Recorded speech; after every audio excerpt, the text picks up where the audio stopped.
All right, diving right in today. This one's tailored specifically for, well, you. Our listener requested a crash course on cybersecurity, particularly how to protect themselves and their families online. Excellent topic, and very timely, too. Totally. So to answer that request, we've got presentation notes, up-to-the-minute stats, even some advice straight from the NSA. Wow, NSA. Sounds serious. Definitely. But we'll make sure this is a deep dive anyone can follow and, more importantly, gives you things you can do, like today, to be safer. Love that approach. Actionable advice. That's what people need. Right. Okay, so one thing that struck me is how cybersecurity went from this niche thing to impacting everyone's daily life. It's true, and it's getting more personal, unfortunately. The numbers really highlight that, don't they? Definitely. Like I saw one source saying 5.6 billion were lost just last year, 2023, to cryptocurrency scams alone. Wow, that's a scary number. I mean, it makes you realize this isn't some abstract threat. Real people are losing real money. Exactly. So let's break down the basics. What are the threats people need to watch out for? Well, first up is malware. You can think of it like the common cold of the cyber world. These are programs designed to sneak onto your computer or network to do harm. Okay, so malware's like the common cold. Got it. What else? Then there's ransomware. That's more like a hostage situation. It locks your files up and demands money to get them back. Makes sense. So malware sneaking in, ransomware holding things hostage. What's our first line of defense? Strong passwords. Strong passwords, yeah. But it's a bit more nuanced than just saying make them strong. Right. Definitely. More than just 1234 isn't going to cut it. Right. So first, ditch those common words or simple substitutions. Instead, try a passphrase. It's a longer string of words, easy for you to remember, but hard for hackers to guess. Passphrases, okay. What about password managers? I've heard mixed things. Honestly, they're game changers. Instead of trying to memorize a million different passwords, they store them securely for you. Ah, so it's like a digital vault for your passwords. Exactly. No more mental gymnastics trying to remember complex combos. And importantly, it helps you have a unique password for each site, which is crucial. So we're building layers of defense here. Exactly. And another must-have is two-factor authentication. I know some folks find that annoying. Is it really worth it? 100%. Think of it like adding an extra lock on your front door. Sure, it's one more step, but it makes it way harder for someone to break in. Makes sense. And these days, most platforms make it pretty easy to set up. Usually, it's just using your phone for that second step. Exactly. Makes a huge difference. Okay, convinced on two-factor. Now, those pesky software updates. Yeah. Guilty of hitting remind me later more often than not.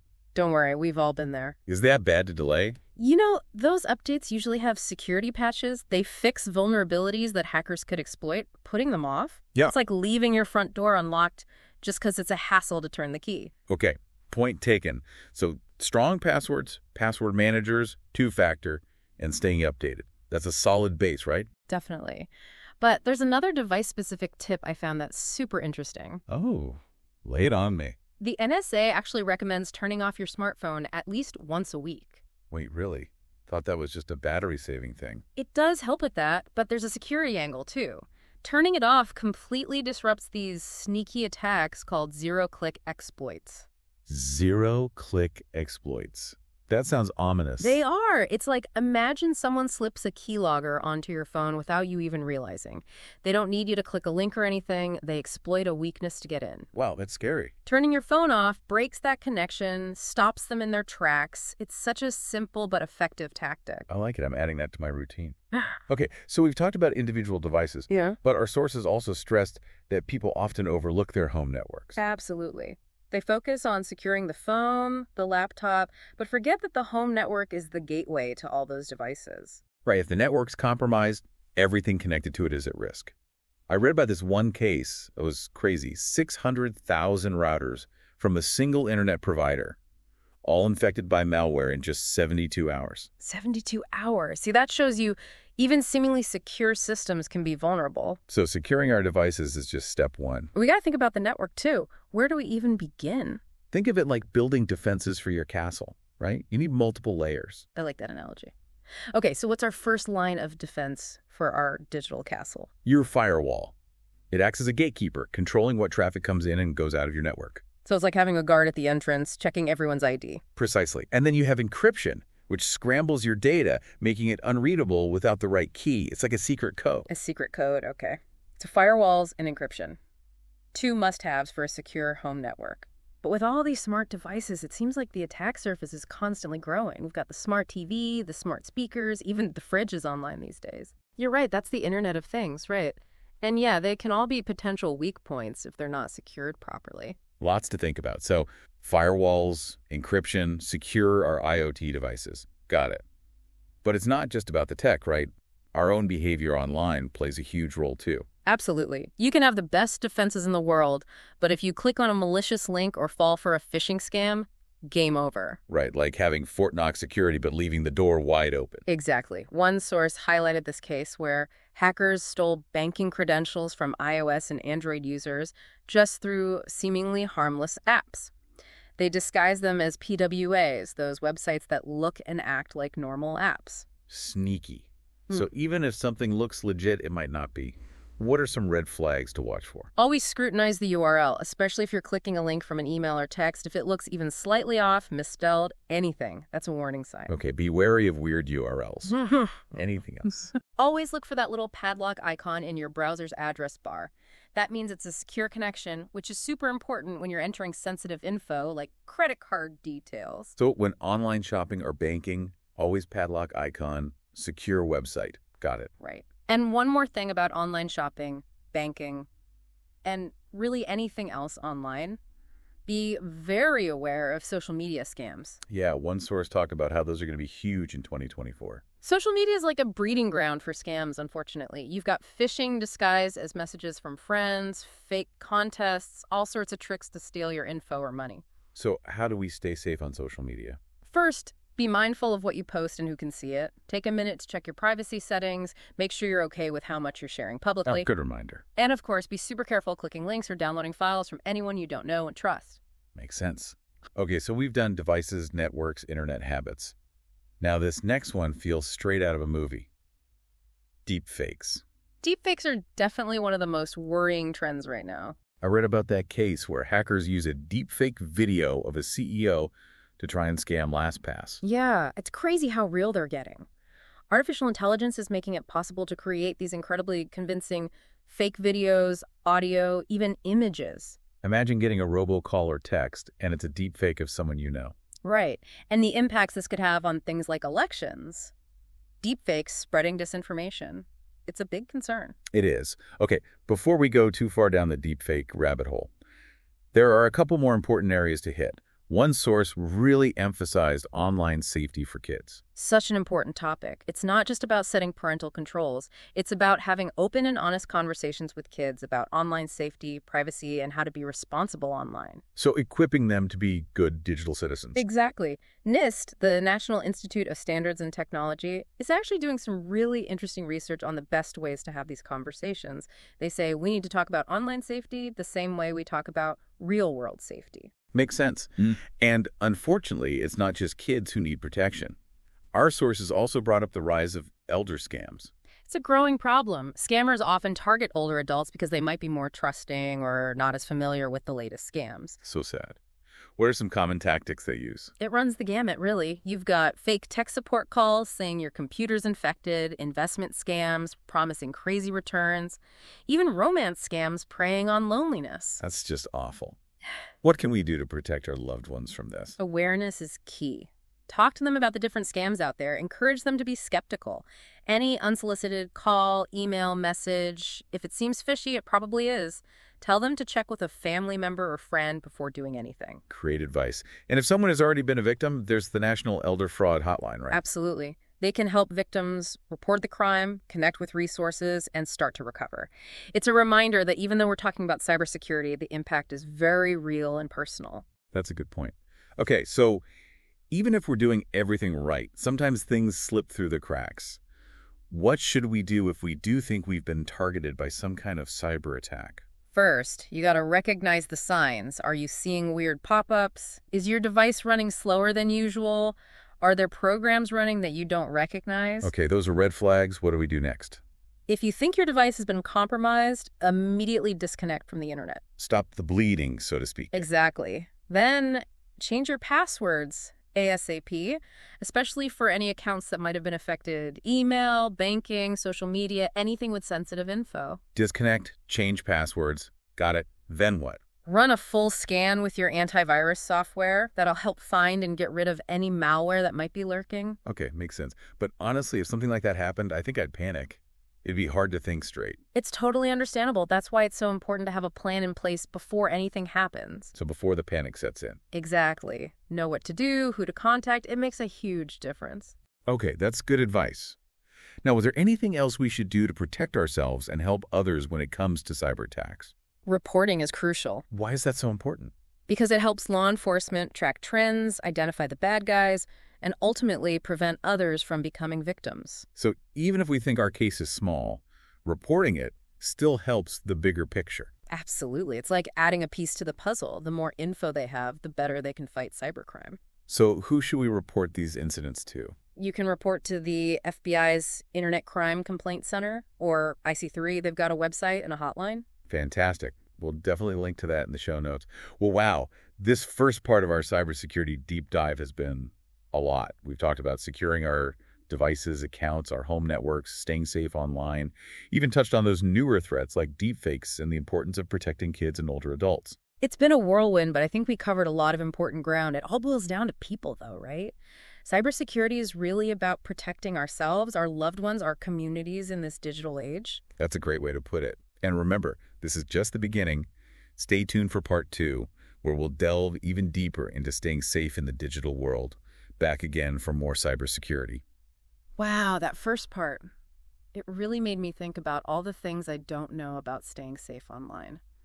It's a lot to take in, isn't it? Such a complex and constantly changing field. For sure. But even just grasping the basics can make a huge difference, right? Absolutely. Just being aware of the risks is a huge step. Okay, so before we dive into anything new, something's been on my mind. With all this talk about security, securing our devices, being careful online, does it ever feel like we're losing some privacy in the process? That's a really thoughtful question. And honestly, it's a debate that's happening right now at the heart of a lot of these issues, that tension between security and privacy in our digital world. Right. Like, on one hand, we want to protect ourselves, keep our info safe, but on the other hand, we don't want to feel like Big Brother's watching our every move. Exactly. And it's not always clear-cut where the line is. One of our sources talked about government surveillance, data collection. Governments say they need access to certain data to protect us, fight crime, and it's a valid point. Yeah, I get that. But privacy advocates worry that this data could be misused, that it erodes our freedoms. It's a tough balance to strike. And it's not just governments, right? Big tech companies are collecting tons of data on us, too. Oh, absolutely. And with AI and machine learning becoming more powerful, there's even more potential for our data to be used in ways we might not even imagine. It's kind of unsettling. Like, who owns our data? How is it being used? What control do we actually have? Big questions. And as tech advances, these ethical concerns are only going to become more complex. Another source actually got into the ethics of hacking tools themselves. Oh, interesting. Like, who should have access to these powerful tools? What are the ethical limits on how they're used? It's a gray area, for sure. It's like any powerful technology, I guess. It can be used for good or bad, depending on the people wielding it. Exactly. And in cybersecurity, the lines are often blurry. Think about cyber warfare, for example. Countries are using cyber attacks to target each other's infrastructure, economies, even elections. It sounds like a sci-fi movie. It does, doesn't it? But it's our reality. And what's scary is it can be really hard to pinpoint who's behind these attacks. State-sponsored hackers, independent groups, it gets murky. So even if we're doing everything right personally, it feels like there are these bigger forces at play that we can't control. That's true, to some extent. But it doesn't mean our individual actions are pointless. Okay, good. I was starting to feel a little helpless. No, not at all. Being informed, being vigilant, taking those steps to protect ourselves, it all adds up to a more secure digital world for everyone. That makes me feel better. Like we're all in this together and we can make a difference. Exactly. We have more power than we sometimes realize. Okay, good pep talk. Now back to practical tips, because I know our listener is eager for those. We talked a lot about preventing attacks, but what about damage control? If something does happen, what's our game plan? Well, one of the most important things is to back up your data regularly. Oof, that's one I'm guilty of neglecting. You're not alone. So many people put it off. But seriously, think about it. What would happen if your computer crashed tomorrow? Or your phone got stolen? Would you lose precious photos, important documents, things you can't I replace? don't even want to think about it. Okay, point taken. Need to get on that. What are the best ways to back up?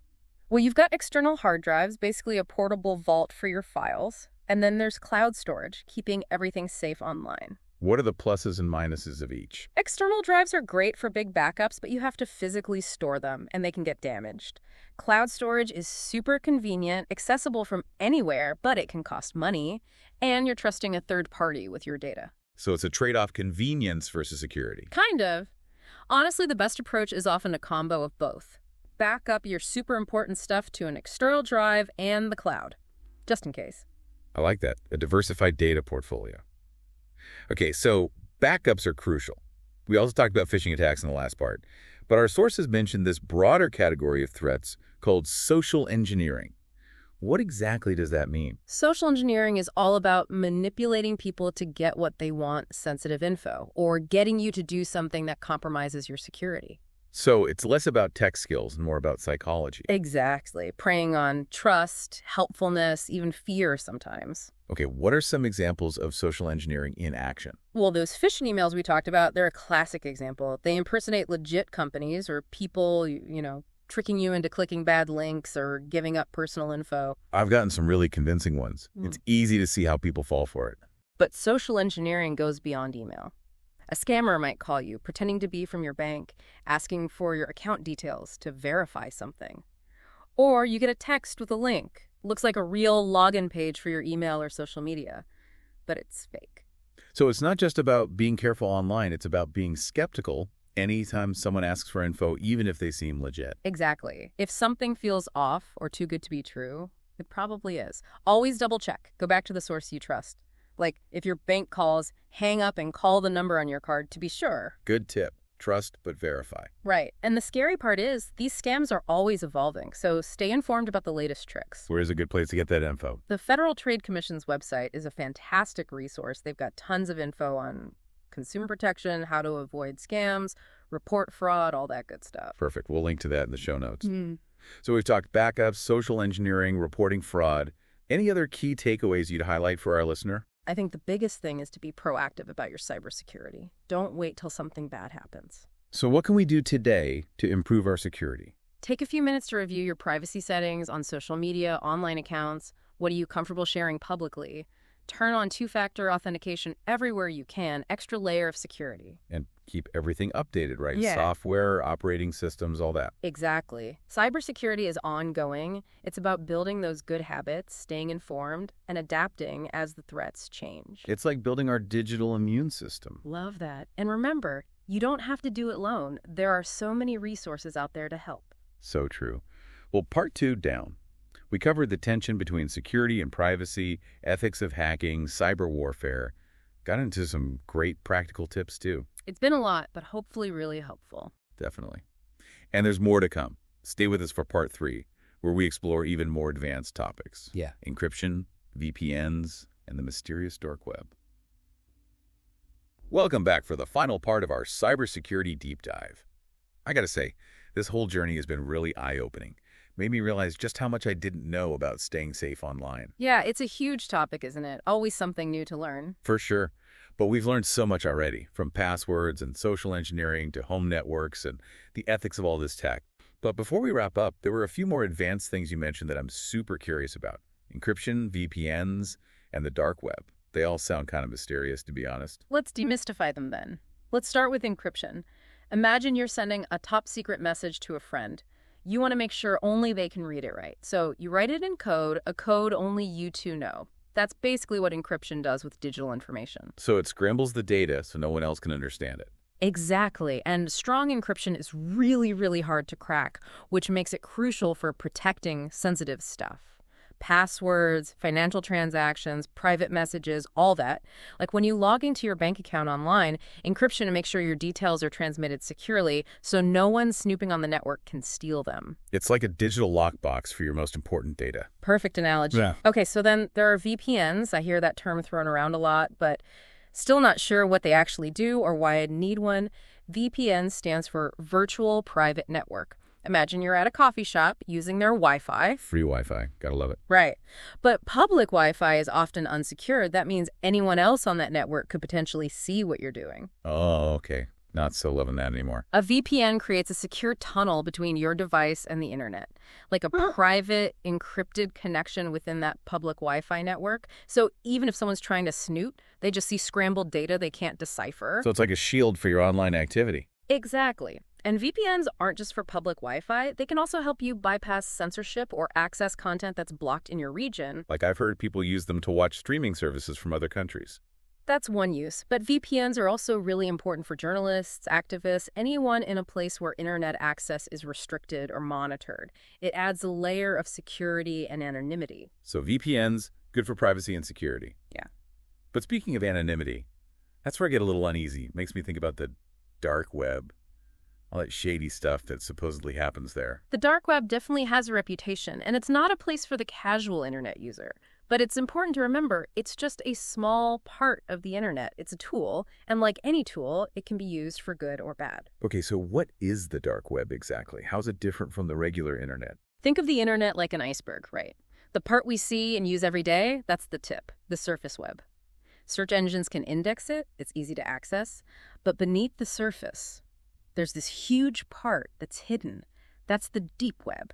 It includes private databases, company intranets, password-protected content, stuff like that. So the deep web is just stuff that's not public. Yeah, I got it. But where does the dark web fit in? The dark web is a small part of that deep web. It's a collection of websites that are intentionally hidden, and you need special software to access them. And what goes on in this hidden corner of the internet? It varies. You've got anonymous communication platforms that whistleblowers and activists use, which is a good thing. But then there are also marketplaces for illegal goods and services. So a real mixed bag. Is it something the average person should worry about? Honestly, unless you're specifically trying to find it, you're unlikely to stumble upon the dark web by accident. But even if you do, always be cautious. Just because it's hidden doesn't make it safe. Good point. Sounds like a place best left to the experts, people who really need that anonymity. Probably a wise choice. Wow, what a journey this deep dive has been. From strong passwords and updates to encryption, VPNs, even the dark web. It's a whole new world. Cybersecurity is definitely a vast and ever-evolving landscape. But the important thing is, it's not about knowing everything. It's about being aware, taking precautions, and always learning. Not about being perfect, but being prepared. Exactly. And there are so many resources to help you along the way. For sure. We'll link to all those organizations and websites we talked about in the show notes. So as we wrap up this final part, I'd love to hear from you, our listener. What resonated with you most? What surprised you? What steps are you going to take to improve your online security? Connect with us on social media, shoot us an email, let's keep the conversation going. Until next time, stay curious, stay safe, and stay informed.